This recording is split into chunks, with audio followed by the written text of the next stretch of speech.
It's Friday night, and that means it's time for my top 10 comic books of the week.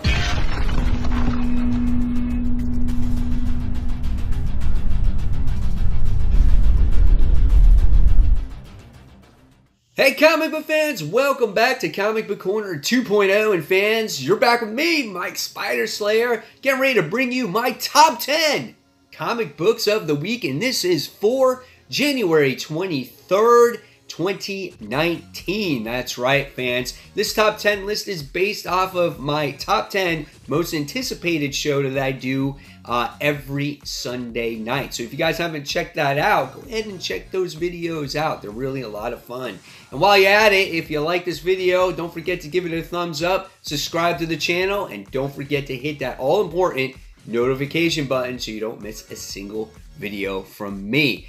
And just to let you know, there will be spoilers on this top 10 countdown. So if you haven't read your books, go read them first and then come back and we'll talk in the comments section below. So without further ado, guys, let's get started with this week's top 10 countdown. All right, so coming in at number 10, this goes to the Superior Spider-Man issue 2. Now, the Superior Spider-Man on my most anticipated list was actually number 7. So this even fell lower than I expected it to. This book is kind of dropping off a little bit for me. But the way it ended was kind of cool. So I might stick on just to see what happens. Alright.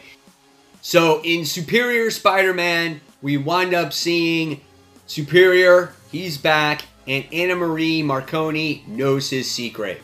And before she was going to call the police, we wound up finding out that there was a threat that was coming to destroy the Earth. And none other, in this issue, you find out that it was the former Herald of Galactus, which is Terrax.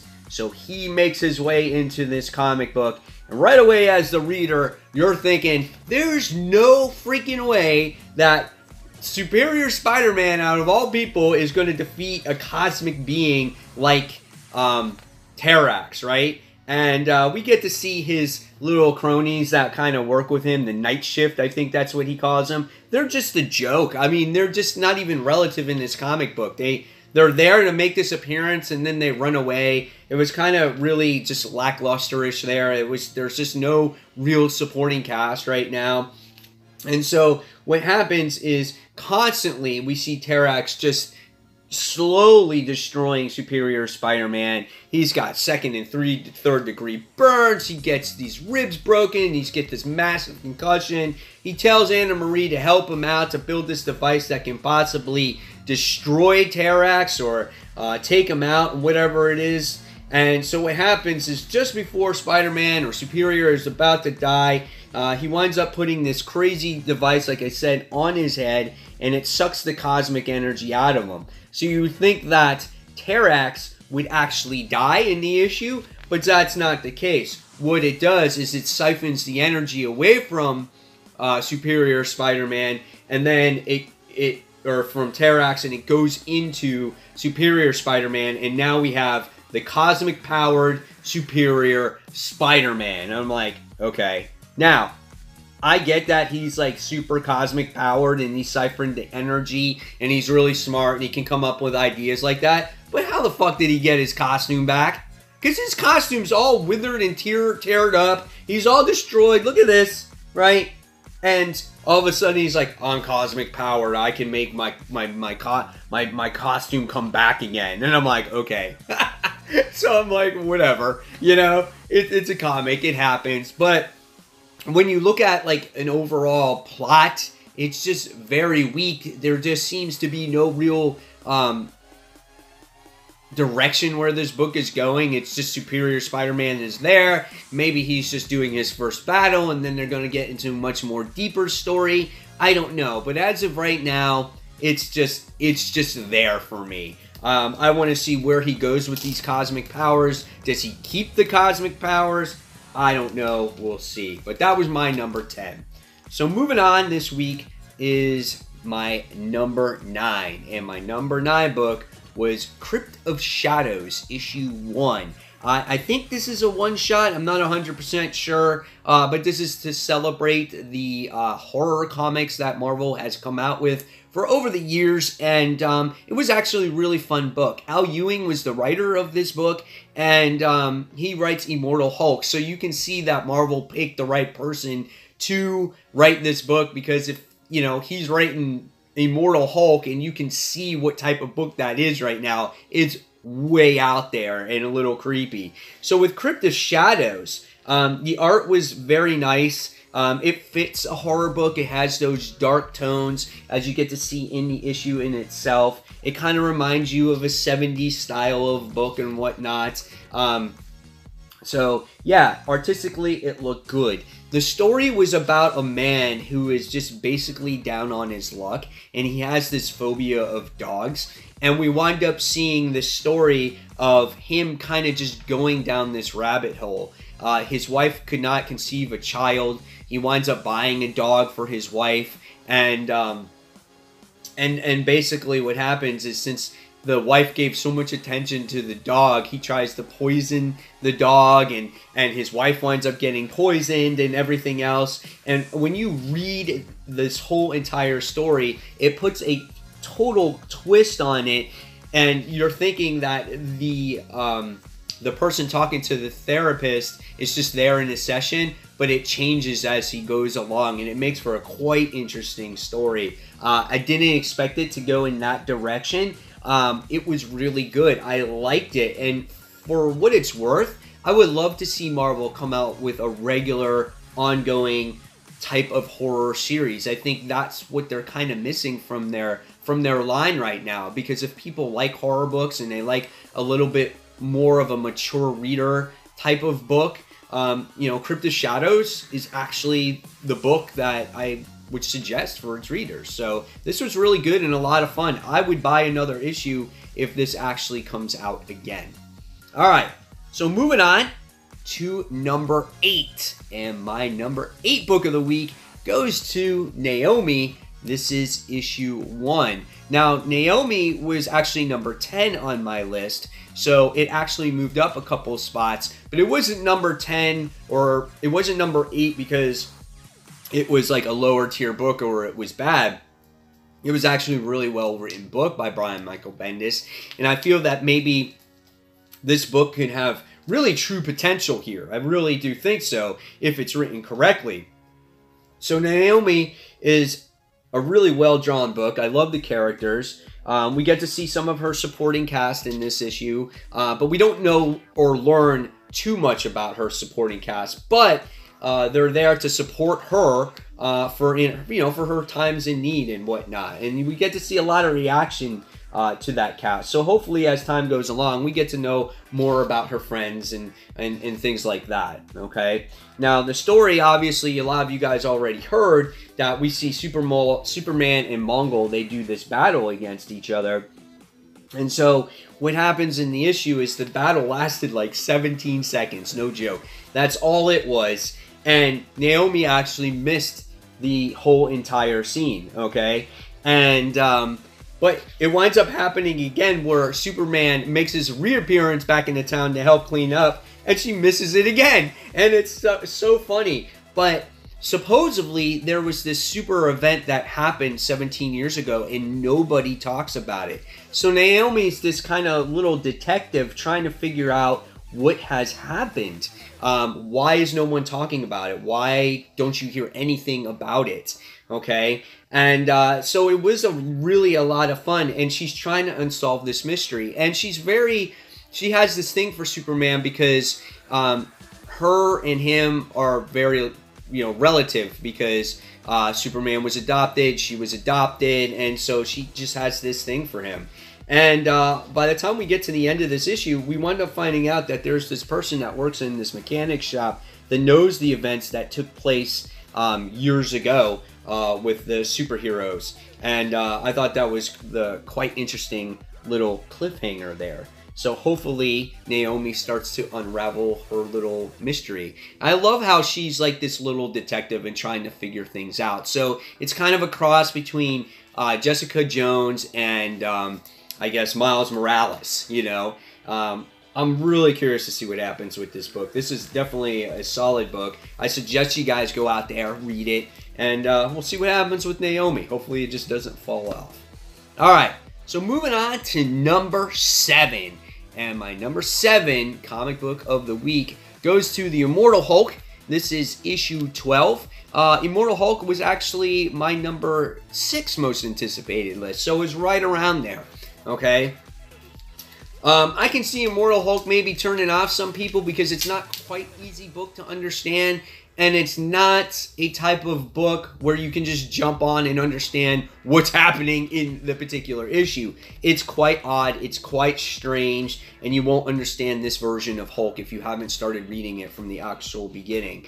But in this storyline, we get to see kind of the storyline, or the, I guess, more character development of Bruce's father. And I think that we haven't really explored that all that often in Hulk comic books. And we get to see the type of father that that Bruce's dad actually was.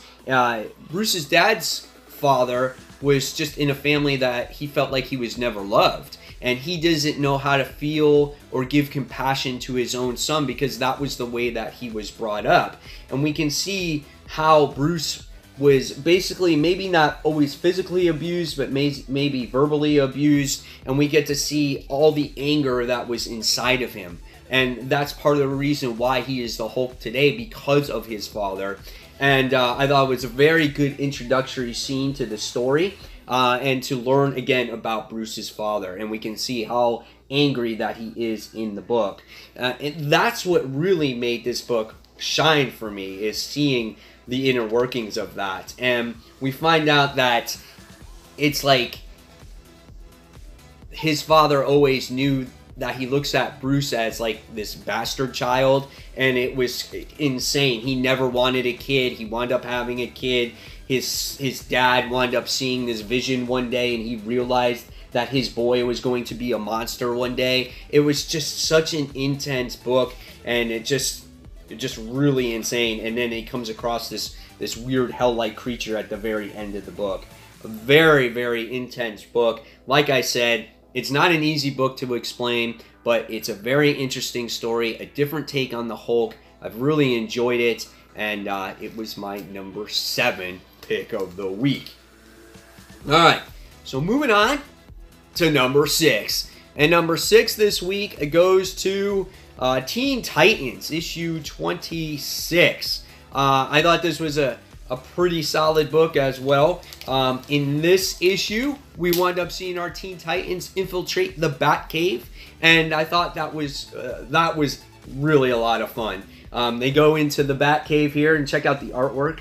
I get to see all the Bat vehicles. I think that's awesome. And Roundhouse tried to get some information from the Bat computer, and it was really a lot of fun, some of the dialogue that happens in this issue. And then we wound up seeing Alfred come face to face with Damian, and Damian's trying to get some information. Damian realized that he's been betrayed by Red Hood, so in the annual we're going to be going forward with him dealing with Red Hood. And as our young heroes are in the Batcave, we wind up seeing them come face to face with Batman. But it's not really Batman. It winds up becoming like a life model decoy of Batman. And seeing Roundhouse shit in his pants in this particular issue was awesome, because he's like hiding behind the penny and all that other kind of stuff. So it was really a lot of fun, this whole entire issue. But yeah, this is the part where Damian takes off the life model decoy Batman, because Batman is not in town. So really a lot of fun, a great issue. The story just keeps unraveling. I definitely suggest that you guys go out there and pick up Teen Titans, because it's a really, really good issue. All right, so let's move forward. And Teen Titans, by the way, was actually number 2 on my most anticipated. So you're probably wondering, well, why was it so low? And again, I really liked all my books this week. Probably the book that I just really didn't like all that much was Superior Spider-Man. So it really was hard to rank these books, but some of these books kind of surprised me. The stories were better than anticipated. So yeah, it was a tough choice this week. All right, so what is number 5, because we're in our top 5 now. And that for me was Buffy the Vampire Slayer issue number 1, done by Boom Comics. This book was great. This was number 8 on my most anticipated, but I loved how I thought this book was pretty much new reader friendly, at least in my opinion. I've watched Buffy, but I'm not a huge fan of Buffy. I've watched the movie, but I'm not this hardcore person that remembers everything that happens in Buffy. I know who the characters were in the show. I know who the characters were in the movie, but it's like when it comes to the comic book series, I didn't read all that much of it because I just felt like I was out of the loop. And this does a great job at reintroduction of the characters and who they are and how they meet Buffy and things like that. And I love the beginning of this book because Buffy is actually working in this place called the Tooniverse, and that's how she comes across Xander and Willow. And what I also liked about this book too is the characters look like the characters they did when you saw them on TV. They're very, they have a lot of features just like the characters, okay? Like Willow right here, she looks very much like her TV counterpart, I felt, in this particular scene. But the artwork, again, really good, and you just get a reintroduction of the characters. You get to see how they all met with each other. You wind up seeing Buffy meeting up with, was it Giles? So you get to see that too, and that's, you know, her Watcher. And you get to see some cool fight scenes with her fighting some vampire-like creatures as well. You get to see herself struggle, which I think is an important role here of her being this vampire hunter, but then again being just a normal kid. You know, every time she comes across someone, they always ask her all these questions like, oh, what's it like to be a vampire hunter? What's this and what's that? And all she wants to do is just be a normal kid. And I love that. I love that part of it, you know. Again, here's some of these action scenes in here. So that was really a lot of fun. And but again, she just wants to hang out and she wants to just be with her friends. So I thought that was cool when they had that moment here on the couch with everybody. So yeah, really good book, guys. And it came to have a good cliffhanger at the end when this mysterious lady winds up walking into the shop. So that was pretty cool too. So I think Buffy from Boom Studios has huge potential. Definitely, if you're a fan of the series, you might want to pick it up. And maybe if you never did read Buffy before or saw the TV show, you might want to pick this up also. So, yep, that was awesome. So that was my number 5. Let's go on to number 4. And my number 4 pick of the week goes to Uncanny XMen, the annual, coming straight off of the weekly event, right? And on my most anticipated list, this actually fell number 4. So this kind of fell right where I wanted it to. I thought this was a great story with Cyclops coming back into the Marvel Universe and showing how he was brought back.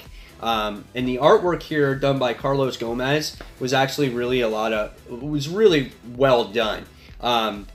Here's some of the artwork that they show in here as well. I thought that the colors were nice. I thought Cable looked really good in this issue too. You know, young Cable, because that's who he is now.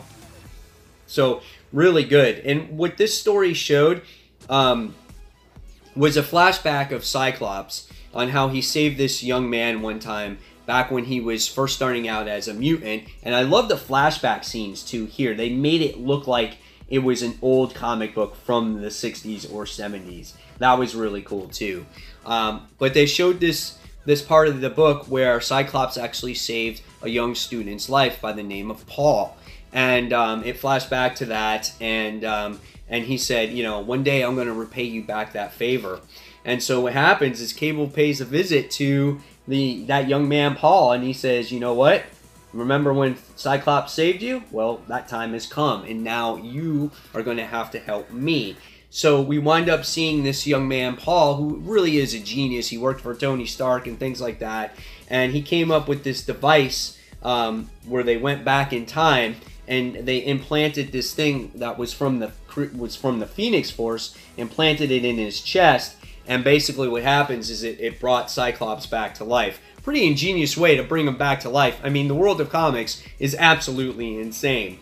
And we get to see that Cyclops has been kept in hiding during this whole time. And we wind up seeing also that that villain that was put into jail so many years ago wound up coming out of jail.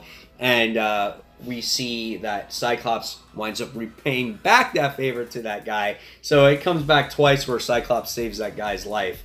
But really a lot of fun. And we get to see Cyclops has to make a decision whether to go help the X-Men in that time where we just ended that event, or help the person that he, that helped him come back alive, and he chose the person to save, and now they're going to go back in time or whatever it is. I don't know what they're going to do to get all the X-Men back alive, because all the X-Men are dead based off of that event that just ended.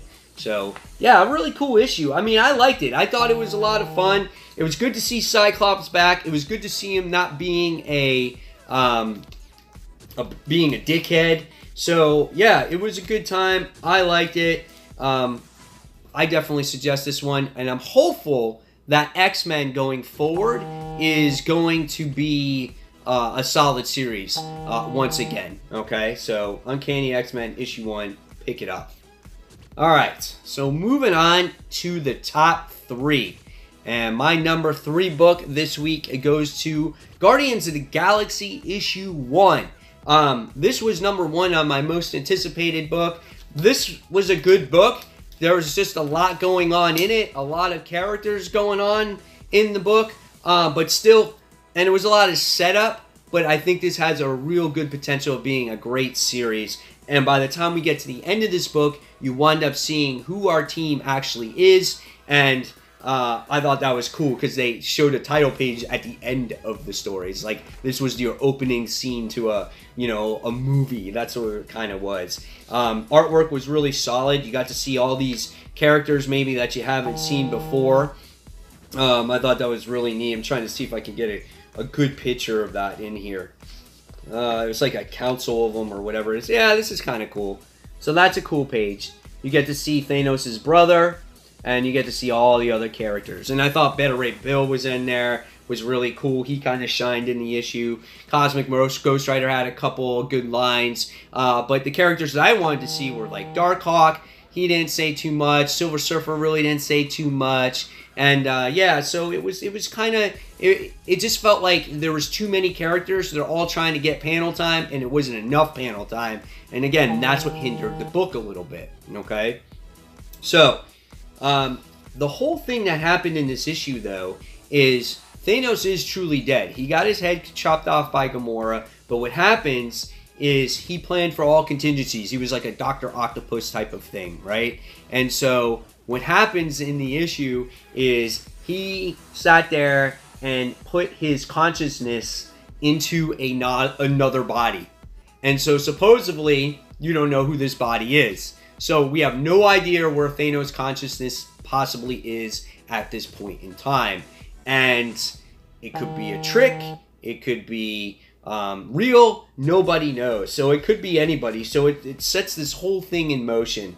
Okay? And Peter Quill and Groot missed the invitation to go to this galactic meeting about Thanos. So they find out that Nowhere is actually missing. That made for a crazy plot point as well. And what happens is we see the Black Order. They make their appearance, and they're trying to retrieve Thanos' body, okay? And so they wind up retrieving it after this big lengthy battle that happens. Then this wormhole opens up, and then it sucks so many of our heroes in space, and it comes to where Peter Quill is. And so this is how you get your Guardians of the Galaxy team formed. Now, where all the other characters are, I don't know. But right away, you can see the characters that make it through the wormhole. And one of them is Beta Ray Bill. The other one is Ghost Rider, Moondragon, Groot, and what the heck is her name? That Marvel character. I think it's said in here. Let's see. Yeah, I can't find it. Yeah, but she's like a Miss Marvel character, a fella something. I forgot her name, but that is your cast of Guardians going forward. Now, again, where all the other characters are, we'll see. if they have their own book or whatever the case may be. We'll see what happens with them. But I was excited for it. I wanted Darkhawk. I didn't see any Darkhawk. Didn't get any Richard Rider. So I was a little bit disappointed of that aspect of the book. But looking forward to it. All right. So moving on, guys, to number 2. And my number 2 favorite comic book of the week went to Shazam issue 2. And on my most anticipated list, this was actually number 3. So it just fell one spot higher, which is not a bad thing. I thought Shazam was a solid read. Jeff Johns does another wonderful job in the writing here. The artwork is really well done. I love all the characters' facial expressions. The actual, again, coloring is nice. It really makes the comic book pop here. We get to see a lot of like electricity in this issue as well. They go to this place called the Funlands, and it's like a huge, crazy ass like amusement park, which is quite interesting. So I like seeing all of that as well. And the reason why they went to this place called the Funlands because through the Rock of Eternity, there's all these lands, and they're called the Magic Lands, and there's 7 of them. And so we get to see the brothers and the sisters all try to come to a consensus on what actually lands that they want to go to. Okay? And at first, Mary didn't want to go to any of these lands. She's like, I don't know, I don't want to go to this. And they're like, come on, it's going to be fun. And so they decide on the Funland place because, hey, it's a lot of fun. What could be wrong with that? Okay? And so things haven't unraveled yet. They go there, they have a good time. But behind the scenes, there's something else going on, okay? We get to see this weird guy, Dr. Savannah is his name. I'm not sure who he is, but he's got some, like, weird caterpillar in his ear, and it's making him, like, kill people. So he goes and, like, kills the doctor that he goes to see. It's just wild, right? But again, seeing these kids interact with each other is a lot of fun, and that's what makes this book so special. And just them going to these different worlds as the issues unfold, it's also going to be a lot of fun too. So I'm really looking forward to this. They come across this King Kid at the end of the issue, so I'm interested to see where the story goes from there. So yeah, really a lot of fun here. Love Shazam. I think Jeff Johns is doing a really great job so far. All right, guys. So moving on to my number 1 pick of the week. Remember, guys, like this video, subscribe. Here we go. My number 1 comic of the week, it goes to Friendly Neighborhood Spider-Man, issue 2. I love this book this week. And the only reason why I don't want to say that it was maybe the best story I ever read, you know, but sometimes when a comic makes my list as a number 1, it's how it impacts me as the reader at the time, okay? So when I read Friendly Neighborhood Spider-Man, this book made me laugh out loud multiple times because the humor in this book was great. And at times, I just wasn't expecting it. Friendly Neighborhood was on my most anticipated as number 5 because I didn't know what to expect going forward with these orange, like, kids that were revealed in this issue or in that last issue as the cliffhanger, right? So in this book, written by Tom Taylor, we wind up seeing this quick little scene with Kingpin in the issue, okay? And you're like, okay, what's with Kingpin? But it never goes back to that. So I'm very curious what's going on. So in the story, we wind up seeing that Spider-Man was left with the kids. He's got to find the mother. And it's funny throughout this issue because he's like, hey, you guys ever heard of Spider-Man? And the kids are like, no. And they're just like, oh, okay.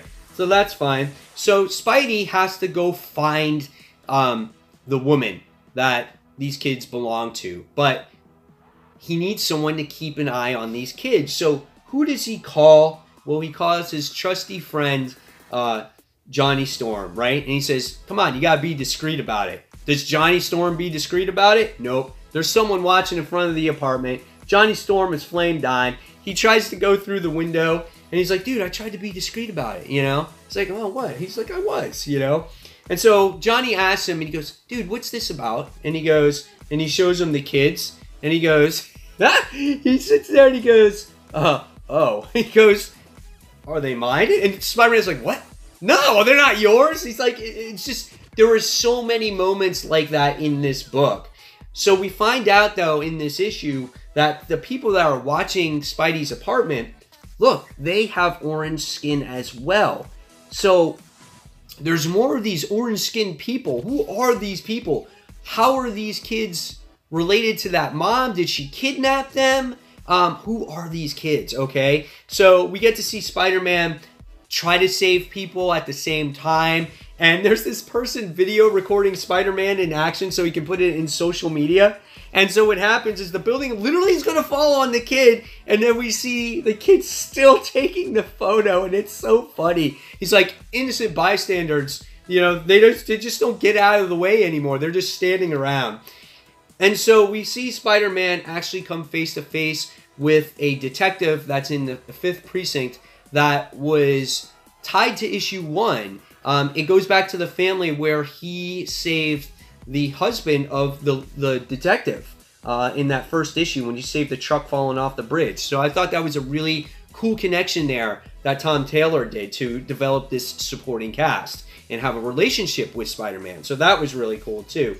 So Spider-Man goes to this address where these people are, or whatever the case may be, and the old woman that told Spider-Man to help this lady in the first place winds up showing up there, and you're like, dude, what's up with this old lady? Okay, and so what happens is she winds up being this weird superhero, and she's called the Rumor, and I'm like, who the hell is this Aunt May looking lady that's a superhero called the Rumor? I was cracking up. I'm like, oh my gosh.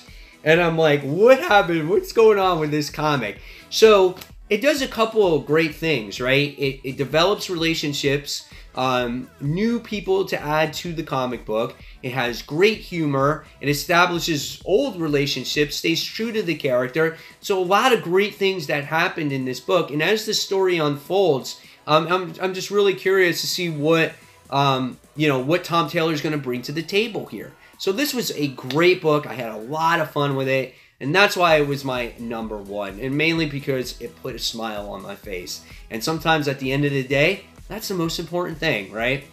So guys, there you have it. There are my top 10 comics of the week. Hopefully you enjoyed it. So now guys, it's your turn in the comments. Please put down your top 10 comics of the week. If you don't have a top 10, put your top 5, your top 3, or maybe just your number 1 comic of the week.